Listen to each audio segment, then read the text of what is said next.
Aïdou billahi minash shaitan al-rajib. Je recherche protection auprès de Dieu contre Satan le lapidé. Bonjour tout le monde. En ces moments de grande perturbation de l'esprit, la concentration sur les Écritures nous oblige à des efforts, un ijtihad particulier sur la recherche de sens. Le livre descendu sur le prophète Mohammed sallallahu alayhi wa sallam par la grâce de Dieu descend à travers le temps sur nous. En effet, la vérité, maître des situations, poursuit son chemin et nous fait parvenir des éléments de savoir fondamentaux. L'heure approche et la lune s'est fendue. Alors que le livre Al-Kitab est près de nous, les Écritures, quant à elles, nous paraissent lointaines. Mais les distances pour Dieu n'ont pas d'importance, et il les réduit ou les allonge comme il veut. Par les Écritures, Allah, le tout miséricordieux, le très miséricordieux, nous transporte dans l'espace en une dimension hors du temps. Par le vecteur de cette science descendue, Allah nous rapproche de la lune. Al-Qamar. Sourate Al-Qamar. L'heure approche et la lune s'est fendue. En effet, Dieu nous appelle à nous élever pour atteindre, accéder à des niveaux de compréhension divine. Ces compréhensions, cette élévation nous permettra de nous inscrire comme il se doit dans le plan eschatologique divin. Ce renforcement de l'âme nous rendra plus forts pour faire face aux forces du mal qui progressent dans l'ombre. Allah ouvre donc les portes de la connaissance avec cette révélation lourde de sourate Al-Qamar. Allah nous appelle à reconnaître ceux et celles parmi nous et de les suivre dans cette approche. Bien sûr, l'homme est en reconnaissance et plein d'admiration devant les gens célèbres aux fonctions diverses. Mais quand un messager vient à lui, aucun crédit ne lui est accordé. Dieu dit, verset 9, « Avant eux, le peuple de Nuh avait crié au mensonge. Ils traitèrent notre serviteur de menteur et dirent, « C'est un possédé !» Et il fut repoussé. En effet, ce verset 9 place le décor et le niveau de croyance auquel vous allez être confrontés. Sourate l'araignée, verset 3. Est-ce que les gens pensent qu'on les laissera dire « Nous croyons » sans les éprouver? Verset 24, Sourate Al-Qamar. Ils dirent « Allons-nous suivre un seul homme, Salih, d'entre nous-mêmes? Nous serions alors dans l'égarement et la folie. » Approchons-nous maintenant un peu plus près du sujet de la lune. Sourate Al-Qamar nous rapporte que plusieurs prophètes, messagers, se sont succédés pour prévenir et avertir leurs peuples respectifs. Bien sûr que le message principal des messagers est la croyance à un Dieu unique et sans associé. Mais Sourate Al-Qamar nous dit ici qu'ils sont venus apporter, annoncer un message bien particulier et précis. C'est alors, par la grâce de Dieu, que je viens partager avec vous ce message bien particulier et précis.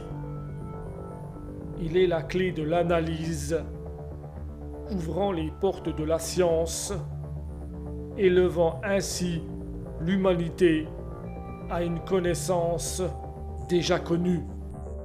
L'heure approche et la lune s'est fendue.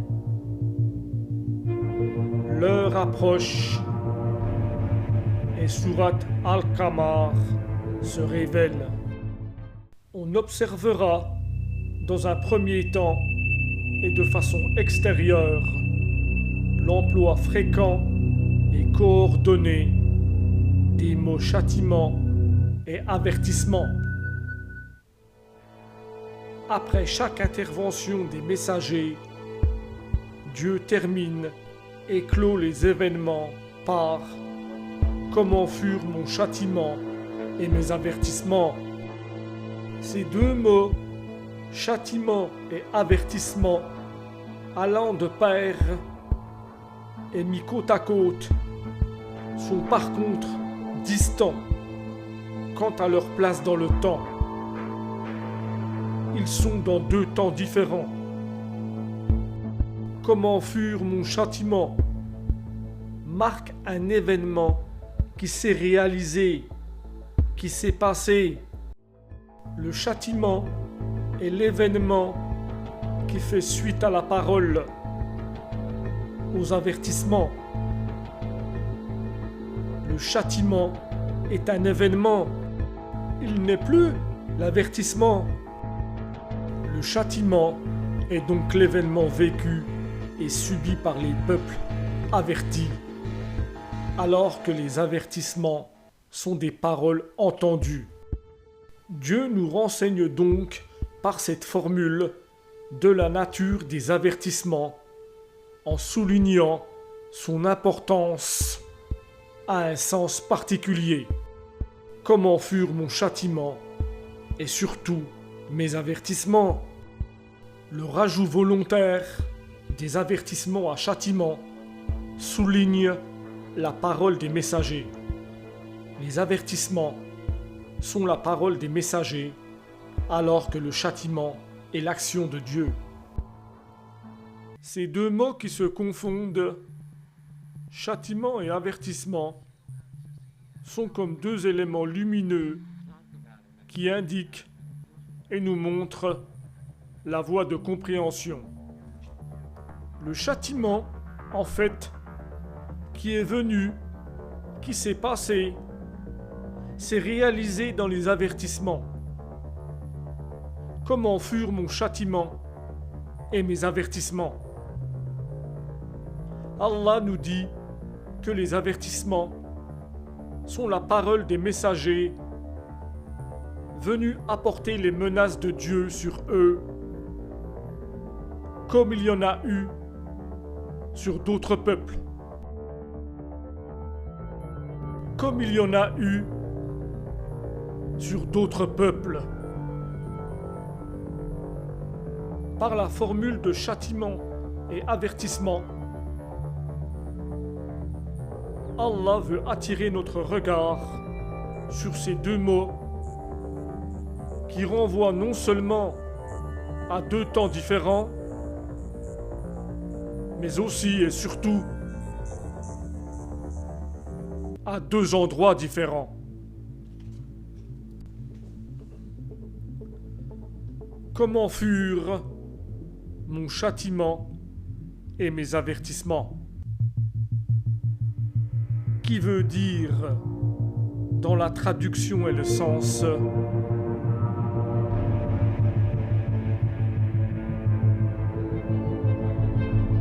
voilà comment s'est déroulée la grande catastrophe des peuples sur la Lune. Le châtiment qu'ont vécu les peuples des messagers sur Terre sont les avertissements annoncés à ces mêmes peuples des châtiments qu'ont vécu les peuples de la Lune. Sourate Al-Qamar est l'histoire des peuples châtiés qui ont vécu sur la Lune.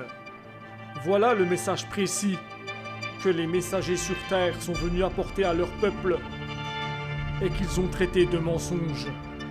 Il s'agit bien ici des peuples qui ont vécu sur la Lune et que les peuples des messagers sur Terre ont rejeté avec force.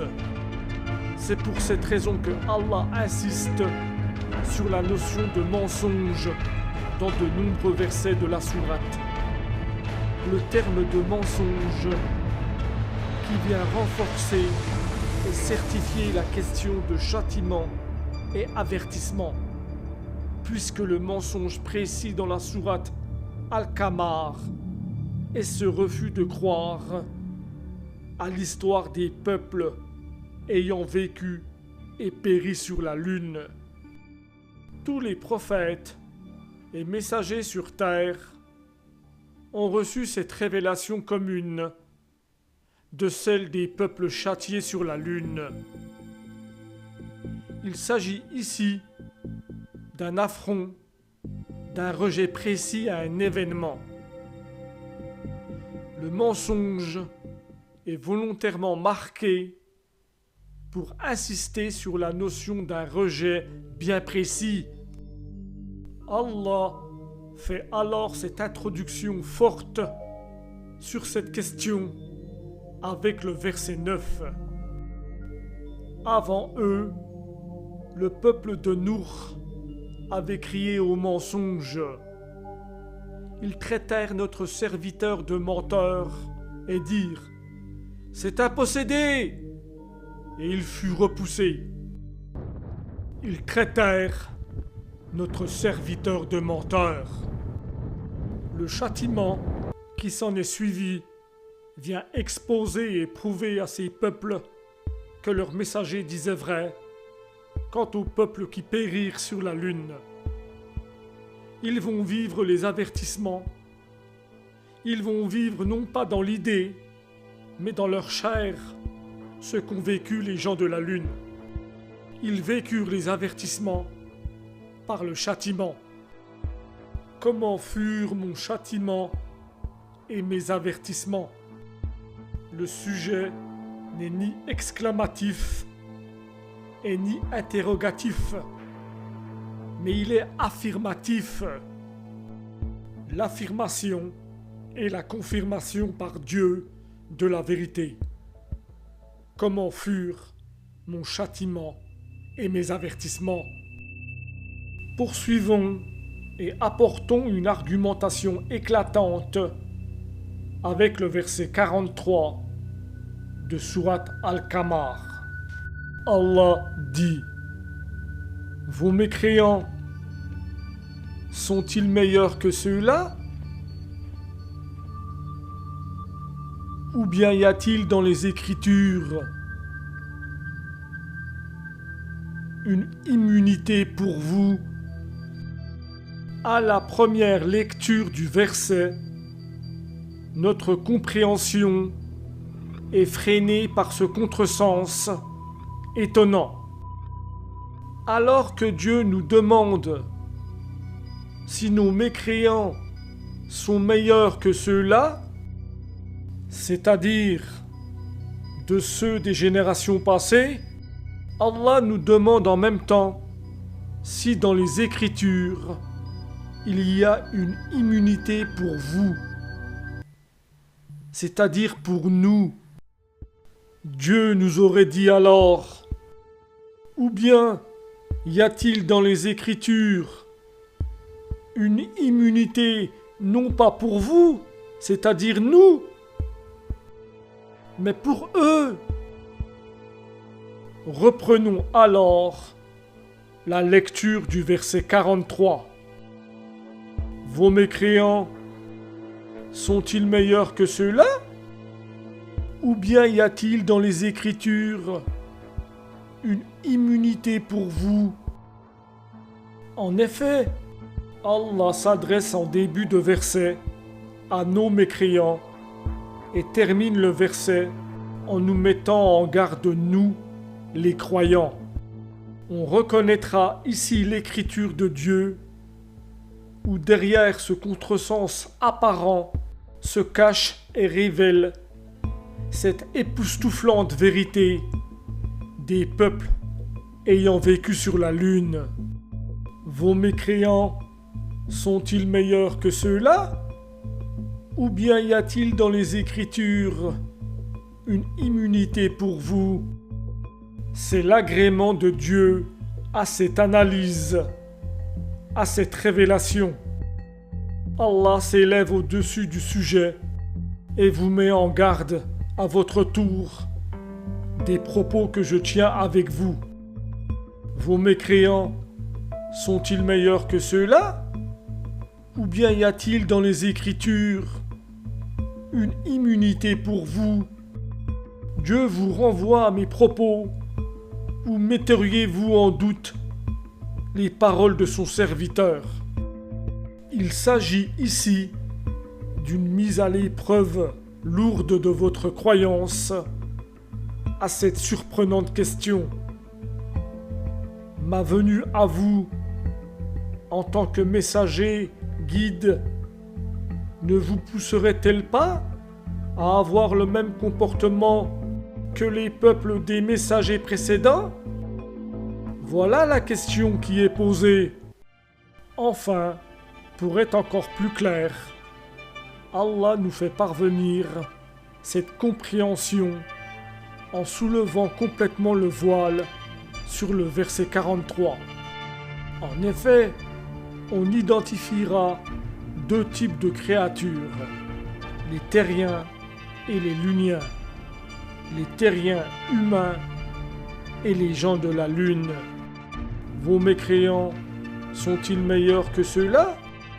Nous autres humains mécréants, sommes-nous meilleurs que les gens de la lune? Ou bien y a-t-il dans les Écritures une immunité pour nous, humains? Allahumma salli ala Muhammad wali Muhammad.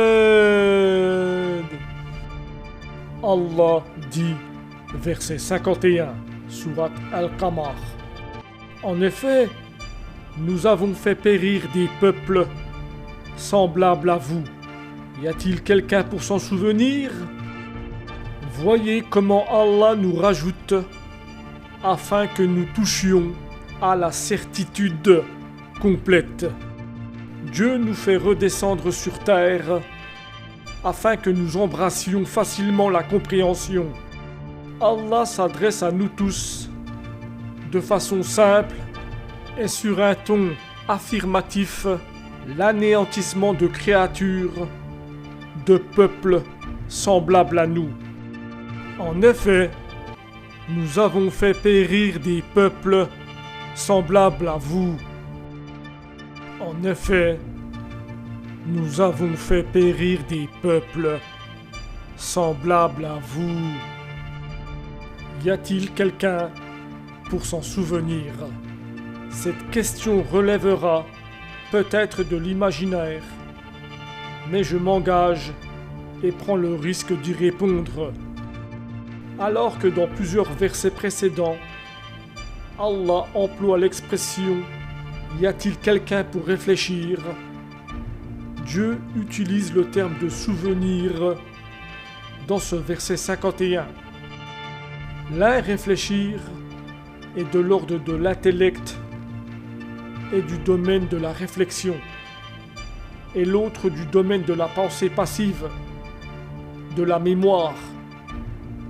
Très certainement, y a-t-il quelqu'un pour s'en souvenir, fait allusion à un animal ayant vécu sur la lune et qui, par la grâce de Dieu, a été réintroduit sur Terre. C'est un animal qui a une mémoire génétique des paysages de ceux de la lune. Observez-les à travers les déserts sableux et caillouteux.